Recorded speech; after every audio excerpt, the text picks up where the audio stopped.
ပြင်သစ်ဤဖေတာဝါတိုင်းအကြောင်းဟုတ်ပါတယ်ပြင်သစ်ဤဖေတာဝါတိုင်းတမိုင်းကြောင်းနဲ့စိတ်ဝင်စားစရာအကြောင်းတွေကိုဒီဗီဒီယိုမှာပြောပြပေးတော့မှာပဲဖြစ်ပါတယ်ပြင်သစ်နိုင်ငံရဲ့အထင်အမှတ်တင်မကပဲကမ္ဘာကျော်အကြားဆုံးအဆောက်အအုံတစ်ခုဖြစ်တဲ့ဤဖေတာဝါတိုင်းအကြောင်းကတော့အကဲကိုစိတ်ဝင်စားဖို့ကောင်းပါတယ်သူရဲ့တမိုင်းကြောင်းနဲ့လူကြီးနေတဲ့အချက်တွေကိုကျွန်တော်ပြောပြပေးတော့မှာပဲဖြစ်ပါတယ်ဤဖေတာဝါကို1889ခုနှစ်မှာကျင်းပခဲ့တဲ့ပြင်သစ်တော်လှန်ရေးနှစ်တရာပြီးအထင်အမှတ်ကမ္ဘာကုန်စည်ပြပွဲအတွက်တည်ဆောက်ခဲ့တာပဲဖြစ်ပါတယ်ဒီဇိုင်နာအင်ဂျင်နီယာကတော့ Gibb Stick Ife ကဒီဇိုင်းဆွဲတည်ဆောက်ခဲ့ပါတယ်တည်ဆောက်ချိန်ကတော့1889ခုနှစ်ကနေ1889ခုနှစ်နှစ်နဲ့2လနဲ့9ရက်ပဲရမိခဲ့ပါတယ်လို့သိရပါတယ်အဲ့ဒီခေတ်ကဤပညာနဲ့ဆိုရင်ဒါဟာအရန်ကိုမြန်ဆန်တဲ့နှုန်းပါယာယီတက်တန်းလာကတည်တော့ပါကိုအနည်း20ပဲထားရှိဖို့စီစဉ်ထားတာပါဒါပေမဲ့အပေါ်မှာရေဒီယိုအင်တာနက်တွေတက်ဆင်ပြီးဆက်သွယ်ရေးအတွက်အသုံးဝင်လာတာကြောင့်မဖြတ်သိမ်းတော့ပဲချန်ထားခဲ့တာဖြစ်ပါတယ်ဤဖေတာဝါတိုင်းရဲ့စိတ်ဝင်စားစရာအချက်များကတော့အစပိုင်းမှာပင်တဲ့လူမျိုးတွေကမုန်းခဲ့ကြပါတယ်အခုတော့ရှင်မဝါဖြစ်နေကြပြီးမဲ့ဆက်ဆရှင်တို့ကပါရီညို့က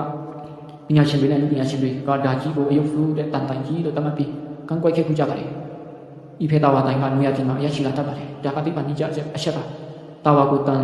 ထေနဲ့စောက်ထားတာကြောင့်ပူအိုက်တဲ့နွေရာသီမှာအပူကြောင့်တန်တွေပွာလာတာဖြစ်ပြီးတာဝါရဲ့အရာ6လက်မ15စင်တီမီတာခန့်အထိမြင့်တက်လာတတ်ပါတယ်ဤဖေတာဝါတိုင်းကစေတုပ်ဖို့တင်9နှစ်တကြိမ်ချိန်ရပါတယ်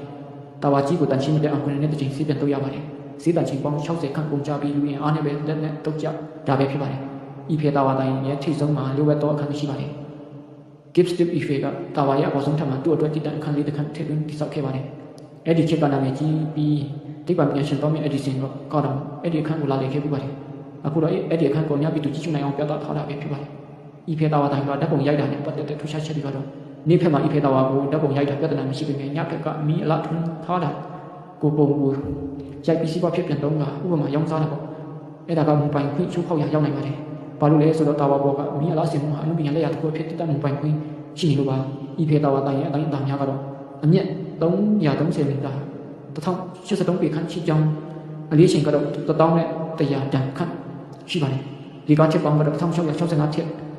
ပါရှိကြောင်းမြစ်စင်လာရောက်လေတူကတော့9တန်ခန့်ရှိကြောင်းသိရပါတယ်